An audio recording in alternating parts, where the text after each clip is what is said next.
तो Cupid chocolate का episode 11 की शुरुआत वहीं से होती है जहां से पिछला एपिसोड खत्म हुआ था। जियांग एक साथ दो लड़कियों यानी लिन और जीतोंग को संभाल रहा है और फिलहाल के लिए जीतोंग के पास पहुंचा है। जहां पहुंचने के बाद जीतोंग से कहता है प्लीज़ मुझे माफ़ कर दो, मुझे थोड़ा सा लेट हो गया। तो जीतोंग बोलते रहे नहीं तुम लेट नहीं हुए हो, मैं थोड़ी सी जल्दी आ गई थी। और फिर जीतोंग जियांग से कहती है कि आज का जो दिन है वो मेरे लिए बहुत ज़्यादा इंपॉर्टेंट है क्योंकि मैं तुमसे कुछ बहुत ज़रूरी बात करना चाहती हूँ। और ये पूरा शर्मा के बोल रही रहती है और जियांग उसका एक्सप्रेशन देख के समझ जाता कहीं ये मुझे प्रपोज तो नहीं करने वाली। और फिर जीतोंग भी अपना बात कंटिन्यू नहीं कर पाती और खुद में शर्माने लगती है, खुद से कहती है अरे यार मैं कितनी पागल लड़की हूँ। आज मैं पूरा मन बना के आई थी कि आज मैं जियांग को प्रपोज मार दूंगी, उसे अपनी दिल की बात बता दूंगी, लेकिन मैं इतना सभी काम नहीं कर पा रही हूँ, कैसी लड़की हूँ यार मैं। तभी वहाँ पे एक फोटोग्राफर आता है और कहता है कि मैं एक स्ट्रीट फोटोग्राफर हूँ, काम धंधा नहीं एकदम नल्ला हूँ, कैमरा लेके इधर से उधर घूमता हूँ, लोगों की फोटो खींचता हूँ। तो आप दोनों बैठे हैं तो क्या आप मुझे एक फोटो दे सकते हैं, क्या मैं आपकी फोटो ले सकता हूँ। और वो लोग भी तैयार हो जाते हैं फोटो खिंचवाने के लिए और दोनों खड़े हो जाते हैं। तो फोटोग्राफर बोलता है अरे यार आप लोग काफ़ी ज़्यादा दूर खड़े,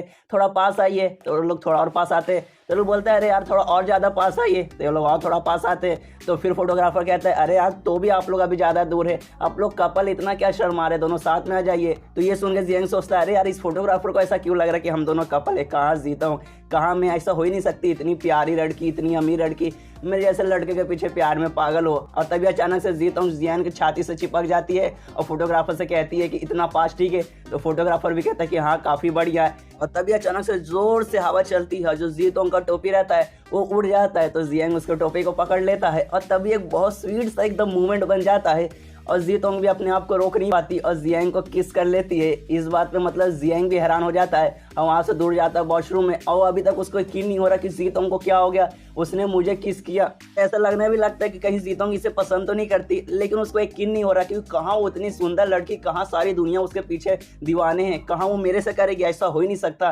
तभी वहाँ पे प्यार की देवी यानी क्यूपिड गलाती है। वो कहती है अरे यार इंसान तो अभी तक समझा नहीं, इतनी सी बात तुझे समझ नहीं आ रही। तो प्यार की देवी को देख के जियांग बोलता है अरे तुम काफी सही समय पे आओ, मुझे बताओ कहीं वो सच में मेरे प्यार के पीछे पागल है। अरे ऐसा हो ही नहीं सकता, कहाँ वो इतनी सुंदर लड़की, कहाँ मैं इतना नीचे लड़का। दुनिया में अगर सारे लड़के भी खत्म हो जाएंगे, मैं अकेला भी बचूंगा ना, तो भी वो मुझसे प्यार नहीं करेगी, इतना मैं खत्म लड़का हूँ। और उस प्यार की देवी से ये भी पूछता है कहीं ये चॉकलेट का असर तो नहीं है, शायद उसके ऊपर अभी भी चॉकलेट का असर होगा। तो इस बात पे वो परी को गुस्सा आ जाता है और कहता है अरे यार तो थोड़ा सा बहन का पकौड़ा है क्या, तुझे अभी तक समझ नहीं आ रहा क्या, इसमें चॉकलेट का कोई हाथ नहीं है, इसमें चॉकलेट का कोई मैजिक नहीं है, उससे मैजिक हट चुका है, अब जो समझना है तुझे अकेले में समझ।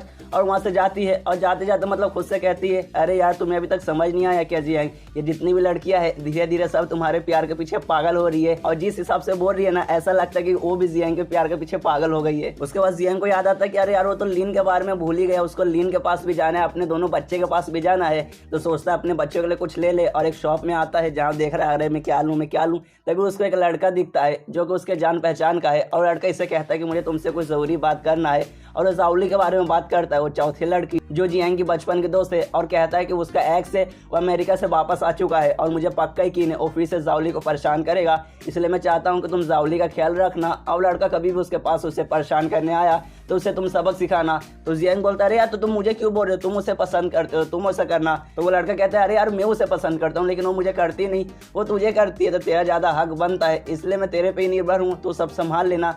तभी जियांग का ध्यान जाता है कि उस शॉप में तेंजुआन भी है और वो भी उसे देखती है, पूछते अरे तुम यहाँ पर क्या कर रहे हो। तो जियांग बताता है कुछ नहीं, मैं अपने दोस्त से बात कर रहा हूँ, देखो मुझे अपना दोस्त अभी यहाँ पे मिला। और तेंजुआन के साथ और भी कुछ लड़कियां थी, वो भी जियांग को देख के बोलती है अरे यार ये कमीना, ये हरामी यहाँ पे भी आ गया। और तभी जियांग के मोबाइल पे फोन आता है जीतोंग का और यहाँ पे जियांग को एकदम समझ नहीं आ रहा कि मुझे जीतोंग को भी संभालना है, लीन को भी संभालना है, अब तेंजुआन भी आ गई, अब मैं क्या करूँ, एकदम कंफ्यूज हो रहा रहता है। तभी उसके दिमाग में एक आइडिया आता है और वो जियांग का हाथ पकड़ के उसे कहता है मुझे एक मदद चाहिए तुमसे, क्या तुम मेरी मदद करोगी। और उसका हाथ पकड़ते हुए देख के जितनी भी लड़कियां रहती है उसकी दोस्त तेंजुआन की, वो और चिल्लाने लगती है जियांग पे साले ठरकी हरामी, इतना तूने सीधा इसका हाथ पकड़ लिया। तो जियांग समझाता है प्लीज माफ कर दो, गलती से हो गया, मुझे बस मदद चाहिए थी, मैं वो बस बताना चाहता हूँ। उसके बाद सीन शिफ्ट होता है जीतोंग पे जो कि जियांग को फोन लगा रही है, लेकिन जियांग फोन उठा नहीं रहा क्योंकि हमें पता है वो कहाँ पे अभी बिजी है। और जियांग फोन नहीं उठा रहा इसलिए वो काफी ज्यादा दुखी हो जाती है और उसे ऐसा लगने लगता है किसने उसे किस किया, जिस कारण वो थोड़ा गुस्सा हो गया है और फोन नहीं उठा रहा और शायद यहाँ से वो जा चुका है। तभी वहाँ पे आती है तेंजुआन और कहती है कि मुझे जियांग ने भेजा है क्योंकि जियांग को थोड़ा सा बिजी हो गया था, वो बहुत हड़बड़ी में था, इसलिए उसने मुझे थोड़ा समय के लिए भेज दिया कि जब तक मैं तुम्हारा ख्याल रखूँ। तो जीतोंग भी बोलती है अच्छा ठीक है शुक्रिया। और फिर तेंजुआन जीतोंग के बाजू में आके बैठती है और उससे कहती है तुम बहुत मतलब अच्छा कपड़ा पहन के आई हो, कहीं तुम और जियांग डेट पे तो नहीं आए हो। तो ये सुन के जीतोंग शर्माने लगती है और शर्माते हुए कहती है नहीं नहीं ऐसा कुछ नहीं है, हम लोग बस ऐसे ही मतलब आए थे तो हम लोग रास्ते में मिल गए थे, हम लोग साथ में नहीं आए हैं। लेकिन तेंजुआन जीतोंग के शर्माते हुए मुंह को देख के समझ आती है कि नहीं ये झूठ बोल रही है, डेट पे आई है। और तभी जीतोंग तेंजुआन से भी पूछती है कि तुमने भी बहुत अच्छा कपड़ा आज पहना है, तुम भी बहुत कमाल की लग रही हो, कहीं तुम भी किसी के साथ डेट पे तो नहीं आई हो। तो तेंजुआन भी बोलती है अरे नहीं नहीं नहीं मैं बिल्कुल नहीं आई हूँ, मैं भी ऐसी बस घूमने आई थी। यहाँ पे उसे भी थोड़ा सा छेड़ती है जीतोंग कि नहीं नहीं तू झूठ बोल रही है, तो किसी के साथ तो आई है। उसके बाद सीन शिफ्ट होता है वापस जियांग की तरफ, जो कि खिलौना लेके अपने बच्चे और बीबी के पास पहुंच चुका है। जहां देखता है उसकी जो बेटी है वो रो रही है, तो लीन से पूछता है क्या हुआ है, रो क्यों रही है। तो लीन बताती कि एक कंपटीशन हो रहा था, उसमें मतलब आइसक्रीम मिल रहा था, तो ये नहीं जीत पाई, जिस बात के लिए काफ़ी ज़्यादा दुखी है। तो जियांग कहता है बस इतनी सी बात, इतनी छोटी सी बात, चलो मैं अभी तुम्हें आइसक्रीम ले देता हूँ। तो ये सुनकर लीन जियांग से कहती है अरे तुम्हें ये करने की कोई ज़रूरत नहीं है, तुम सुबह से काफ़ी मेहनत कर रही हो, तुम्हारी तो कोई कमाई भी नहीं है क्योंकि तुम्हारे बॉस ने तुम्हें कंपनी से निकाल दिया है, तो भी इतनी मेहनत कर रहे हो, उसकी कोई ज़रूरत नहीं है, आइसक्रीम लेने की कोई ज़रूरत नहीं है।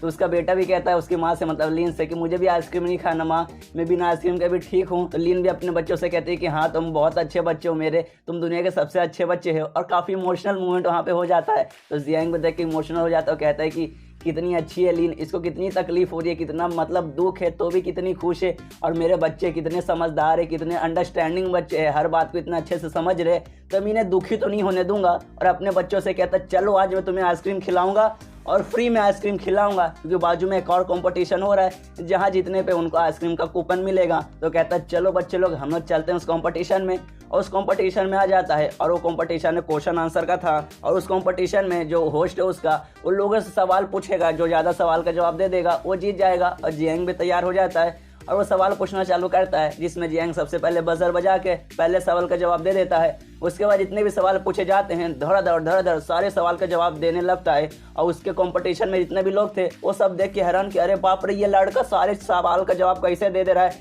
इस क्वेश्चन के बारे में तो मैंने सुना भी नहीं था, इसका भी इसको आंसर पसंद है। और यहाँ जियांग पूरे जोश में हर सवाल का जवाब दे रहा है, और एंड वाले सवाल में भी एकदम जवाब दे के सीधे जाता है होस्ट के पास, कहता ले आखिरी सवाल का भी जवाब हो गया, अब दे मुझे मेरा प्राइस। तो होस्ट बोलता है अरे यार तुम इतने सीरियस क्यों हो रहे हो, ये छोटा सा कंपटीशन है, इतना मतलब सीरियस मत हो। तो जियांग भी बोलता अच्छा ठीक है चल मेरा प्राइस दे, और वो प्राइस दे देता जियांग को। और प्राइस था आइसक्रीम पार्लर में आइसक्रीम खाने का। तो पाके बहुत ज़्यादा खुश होता है और उसके बच्चे भी खुश होते हैं। तो ये कूपन लेके जाते हैं आइसक्रीम पार्लर में खाने के लिए, जहाँ उसके बच्चे खा रहे काफ़ी ज़्यादा खुश है। और फिर लिन जियांग से कहती है कि तुम्हारा शुक्रिया, आज तुमने बहुत अच्छा काम किया, सुबह से तुम अपने बच्चों के साथ थे, उन्हें तुमने बहुत ज़्यादा खुश किया, मुझे समझ नहीं आ रहा मैं तुम्हारा शुक्रिया कैसे करूँ। तो जियांग कहता है अरे इसकी क्या ज़रूरत है, आखिर वो मेरे भी बच्चे हैं। और फिर लिन थोड़ी इमोशनल हो जाती है और कहती है तुम कितने शांत कितने अच्छे आदमी हो, बिल्कुल उनके जैसे। और ये सुनकर जियांग हैरान, क्या उनके, ये किसके बारे में बात कर रही है, कहीं अपने एक्स के बारे में बात कर रही है क्या। लेकिन नहीं एक्स नहीं हो सकता। इसके बाद जो लीन रहती है और भी ज़्यादा इमोशनल हो जाती है और उसके आँख से आंसू आने लगते हैं। अब वैसे इसके बाद क्या हुआ वो अगले एपिसोड में पता चलेगा, लेकिन कोई बात नहीं, मैं अभी एक्सप्लेन कर देता हूँ अगला एपिसोड। तो इसकी शुरुआत वहीं से होती है जहाँ से लगभग पिछला एपिसोड खत्म हुआ था। जो जीतोंग और तेंजुआन है वो भी उसी आइसक्रीम पार्लर में पहुँच जाते हैं जहाँ अभी लीन और जियान रहते हैं। और जैसे वो लोग वहाँ पे पहुँचते हैं वो लोग जियान को और लीन को भी साथ में देख लेते हैं और लोग हैरान कि अरे बाप रे ये जियांग यहाँ पे क्या कर रहा है। और दूसरी तरफ जियांग लीन से मतलब बातें कर रहे हैं, जहाँ लीन जियांग से ये कहती है कि मैं अभी बच्चों को शॉपिंग पे लेके जाती हूँ, उसके बाद हम थोड़ी देर बाद पार्क में मिलेंगे। उसके बाद लीन वहाँ से चली जाती है और जियान के पास आती है तेंजुआन और जीतोंग, जहाँ वो जियान पे चिल्लाते हैं और जियान की हालत ख़राब कर देते हैं, उसको तोड़ फोड़ के अंदर जो पार्लर का बाथरूम है उसमें बांध देते हैं। और उससे कहते हैं कि तो इतना हरामी हो गया जियांग, मुझे यकीन नहीं हो रहा तूने मुझे जानबूझ के जीतोंग के पास भेजा ताकि तू लीन के साथ आके मज़े कर सके। तो जियांग बोलता है अरे नहीं तुम गलत मुझे समझ रही हो, हम बस ऐसे ही घूम रहे थे तब मुझे वो रास्ते में मिल गई, उससे ज़्यादा कुछ भी नहीं। तो ये सुनकर तेंजुआन जियान से कहती है साला झूठ भी बोल रहा है, वो भी इतना खुला झूठ, हमने तुझे खुद उसके साथ बात करते हुए देखा और उसका आँख पूरा लाल हो चुका था, इसका मतलब वो रोई भी थी, तूने जरूर उसके साथ किया होगा या फिर उसको कुछ बोला होगा जिस कारण वो रो रही थी। तो जियांग बोलता अच्छा ठीक है मैं समझाता हूँ, हम रास्ते में मिले थोड़ी बातें की, जहाँ मैंने उससे उसके पापा के बारे में पूछा। अब वैसे यहाँ पे हमें क्लियर हो गया जो लीन उस आदमी के बारे में बात कर रही थी वो और कोई नहीं, उसका कोई एक्स नहीं बल्कि वो अपने पापा के बारे में बात कर रही थी। और हमें फ्लैशबैक देखने को मिलता है कि जियांग ने लीन से पार्लर में क्या क्या कहा था। तो जियांग ने यही कहा था कि मुझे पहले से लगा था कि तुम्हारे पापा तुम्हारे साथ नहीं है, क्योंकि मैं तुम्हारे पापा को कभी देखा नहीं हूँ, और प्लस तुम अपने पापा के बारे में कभी बात भी नहीं करती हो, और मुझे पता है कि तुम सिंगल पेरेंट हो, मतलब तुम्हारी सिर्फ माँ है और तुम्हारा बहुत ख्याल रखती है, बहुत मेहनत करती है, लेकिन तुम्हारे पापा कभी तुमसे मिलने नहीं आए, बहुत मतलबी इंसान है, यहाँ तक चलो मिलने नहीं आए, कम से कम थोड़े बहुत पैसे भेजते, तुम्हारी मदद करते, लेकिन वो भी नहीं। वो सच में बहुत बुरे पापा हैं। और ये सुनकर लीन और भी ज़्यादा दुखी हो जाती है और भी सैड हो जाती है और वो बहुत ज़्यादा गुस्सा करने लगती है जियांग पर। और ये सारी बातें जियांग इन दोनों को बता रहा है। तो तेंजुआन कहती है क्या ये सच है? तो जियान बोलता है कि हाँ ये 100% सच है, तुम प्लीज़ मेरी बात का यकीन करो। उसके बाद तेंजुआन और जीतोंग आपस में ही बात करने लगते हैं कि हाँ मुझे लगता है ये सही बोल रहा है, क्योंकि मैंने भी उसके पापा के बारे में कभी उसको बात करते हुए नहीं सुना है। और साथ ही में उसके 2 बच्चे थे और जो जरूर उसके भाई बहन होंगे और उसको अपने भाई बहन का भी ख्याल रखना पड़ता है। उसके पापा भी नहीं है, बेचारियों को सच में काफ़ी दुख रखता होगा। और जियान ने उसे इतनी मतलब दिल जलाने वाली बातें की जिस बात पे वो पक्का बहुत ज़्यादा दुखी होगी, जिस कारण वो रो रही थी। उसके बारे में मुझे बहुत बुरा लग रहा है। और जियान यहाँ पे टंगा हुआ है, बोल रहा है अरे यार मुझे खोल दो, उसके बाद बात करना, मैं भी बात करूँगा, मुझे लटका के रखना जरूरी है। तो तेंजुआन कहती है अच्छा ठीक है तुम्हें खोल रही हूँ, इस बार मैं तुम्हारे बात का विश्वास कर रही हूँ, लेकिन अगर इससे बाद तुमने कोई झूठ मुझसे बोला तुम्हारी खैर नहीं। तो जियांग बोलता है अच्छा ठीक है मैडम खोल दो, इस बार खोल दो, मैं नहीं झूठ बोलूँगा। उसके बाद वो दोनों जियांग को खोल देते हैं और जीतोंग जियांग को भेज देती है कि जब लीन को कोई ज़रूरत पड़ेगा, जब वो दुखी होगी तो उसकी मदद करना। और यहाँ पे तेंजुआन जीतोंग से पूछती है कि तुम चाहती थी कि जियान तुम्हारे साथ रहे, तुम्हारे पास रहे, लेकिन तुमने उसे लीन के पास भेज दिया, मतलब तुम दुखी नहीं हो क्या? तो जीतोंग कहती है कि हाँ मैं दुखी हूँ, मैं चाहती थी कि वो मेरे साथ ही रहे, मेरे पास ही रहे, लेकिन अभी लीन को ज़्यादा ज़रूरत है, वो बहुत दुखी रह सकती है क्योंकि उसने उसको बहुत बुरी बुरी बातें बोली है। और जियांग समझदार लड़का है तो उसको काफ़ी ज़्यादा मदद कर सकता है। फिर तेंजुआन कहती है जीतोंग से कि मुझे पक्का यकीन था कि तुम दोनों डेट पे ही आए थे। तो जीतोंग बोलती है अरे नहीं नहीं हम डेट पे नहीं आए थे, तो मैं तुम्हें कितने बार बोलूँ तुम समझ क्यों नहीं रही हो? तो तेंजुआन बोलता है अच्छा ठीक है, घबराने की कोई ज़रूरत नहीं है, कोई ज़रूरत नहीं बताने की, मैं सब समझ गई। उसके बाद सीन शिफ्ट होता है जियांग पे, जो कि लीन के पास पहुंचा है और उससे माफ़ी मांगता है और कहता है प्लीज़ मुझे माफ़ कर दो, मैं तुम्हारा दिल दुखाना नहीं चाहता था, वो जानबूझ के मैंने तुम्हारा दिल दुखाने के लिए बात नहीं कहा था, बस मैं तुम्हारे अंदर झांकना चाहता था, मैं चाहता था तुम खुल के सारी चीज़ें बोलो। तो लीन कहती है मुझे पता है, मुझे पहले से मालूम था, तो मेरा दिल दुखाने के लिए सब नहीं बोल रही थी और मैं तुम्हारे बात का बिल्कुल भी बुरा नहीं मान रही हूँ, कोई प्रॉब्लम नहीं है, मैंने तुम्हें माफ़ किया। उसके बाद जियांग को दिखता है फोटोग्राफर जिसने पहले उसका फ़ोटो खींचा था, उससे कहता है कि चलो मेरी फैमिली का एक फ़ोटो लो, और वो फ़ोटो लेता है। उसके बाद वो लोग निकल जाते हैं तो जियांग के बच्चे उसको पापा बोलते हैं। तो फोटोग्राफर भी सुन के हैरान, क्या पापा? अरे अरे अभी इसका 18 भी उम्र नहीं हुआ हुआ, फिर पापा? और वो सुबह सुबह वो लड़की कौन था जिसके साथ इतना फ़ोटो लिया था, पिंक बालों वाली, मतलब जीतोंग के बारे में बात कर रहा है। उसके बाद सीन शिफ्ट होता है लीन और जियांग पर, जो कि अपने घर पहुंच चुके हैं, जहां फिर से जियांग उससे माफ़ी मांगने वाला रहता है, लेकिन ली उसका मुंह चुप कराती है और कहती है चलो वापस दोबारा माफ़ी मांगने की कोई ज़रूरत नहीं है, तुमने मुझसे वो दिल जलाने वाली जितनी भी बातें की कोई बात नहीं, मुझे उसका बुरा नहीं लगा, लेकिन वो सारी बातें तुम प्लीज़ मेरी माँ के सामने मत करना, मेरी माँ से बिल्कुल भी मत कहना। तो जियांग भी समझ आता है कि नहीं नहीं मैं नहीं कहूँगा, तुमसे कहा था जो तुम इतना गुस्सा हो गई, उनसे कहूँगा तब तो शायद मुझे जान से मार देगी।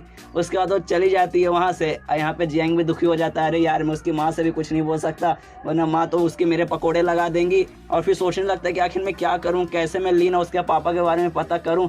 तभी वो फोटो देखता है जो उसने अभी पार्क में खिंचवाया था अपनी फैमिली, मतलब बच्चे और लीन के साथ। फिर आइडिया आता है कि चलो मैं उन लोगों से पूछता हूँ जिससे मतलब लीन रिलेटेड होगी। और फिर लीन उसके पापा के बारे में पता करने के लिए वो एक स्कूल पहुँचता है, जो कि एक एलिमेंट्री स्कूल था, यानी जब बच्चे छोटे रहते हैं लगभग सीनियर जूनियर में जहाँ पढ़ते हैं। और वो लीन का एलिमेंट्री स्कूल रहता है, जहाँ वो लीन के टीचर को फाइंड करेगा और उससे पूछेगा लीन है उसके पापा के बारे में। तो अंदर जाता है, लेकिन अंदर का वॉचमैन उसे मना कर देता है, कहता है कि बाहर बहरूपिये लोग अलाउ नहीं है, सिर्फ बच्चे या टीचर्स वगैरह अलाउड है। तो कहता है अरे मैं नया टीचर आया हूँ बच्चों को पढ़ाने, मुझे अंदर जाने दो। लेकिन वॉचमैन नहीं सुनता, लेकिन तो भी जबरदस्ती जियांग अंदर हो जाता, भाग जाता है अंदर। और उसके बाद जियांग पूरे स्कूल में इधर उधर भाग रहा है और वॉचमैन उसके पीछे पड़ा है। तभी जियांग का ध्यान जाता है स्कूल के मैप में, जहाँ टीचर्स का ऑफिस भी बना है। तो सीधे ऑफिस में घुस जाता है और कहता है कि मुझे लीन के क्लास टीचर के बारे में इंफॉर्मेशन चाहिए, इसलिए मुझे दे दो। तो अंदर जो प्रिंसिपल टीचर बैठे वो गुस्सा करने लगता है, अबे तो कौन है, तो ऐसे कैसे गुस्सा आया, तेरी इतनी हिम्मत, तू यहाँ आ गया, तुझे छोड़ेंगे नहीं। और ये सुनकर जियांग की फटके चार हो जाती है और वो भागने की कोशिश करता है, लेकिन पीछे से एक और बहुत हट्टा खट्टा टीचर आ जाता है और उसको पकड़ लेता है। अब इसकी फटके 64 हो चुकी है और रोते रोते समझाता है यार अरे प्लीज़ मेरी बात समझो, मैं बस लीन के क्लास टीचर को ढूंढने आया हूँ, प्लीज़ मुझे बता दो। तभी वॉचमैन भी वहाँ पहुँच जाता है, कहता है देखो ये बदमाश चोरी चुपके से हमारे स्कूल में घुस आया था, मैंने इसे मना भी किया था। और लीन समझ जाता है कि अब शायद मेरा यहाँ कुछ नहीं होगा, मुझे भागना पड़ेगा। और वहाँ से भाग जाता है और भागते भागते रास्ते में एक औरत से टकराता है और उसके अरमानों को दबाने लगता है, जिस बात पे ऑफकोर्स किसी भी औरत को गुस्सा आएगा। तो वो भी इसे पेल लेती है और कहते हैं कैसा ठरकी हरामी लड़का स्कूल में घुस आया, निकालो इसे यहाँ से। तो जियांग फिर रोते रोते कहता है अरे यार मैं बस लीन के क्लास टीचर को ढूंढने आया हूँ, ये सब करने नहीं आया हूँ, प्लीज़ मुझे उसके बारे में कोई बता दो। तो औरत सुनकर बोलती है क्या लीन, और यही रहती है लीन की क्लास टीचर।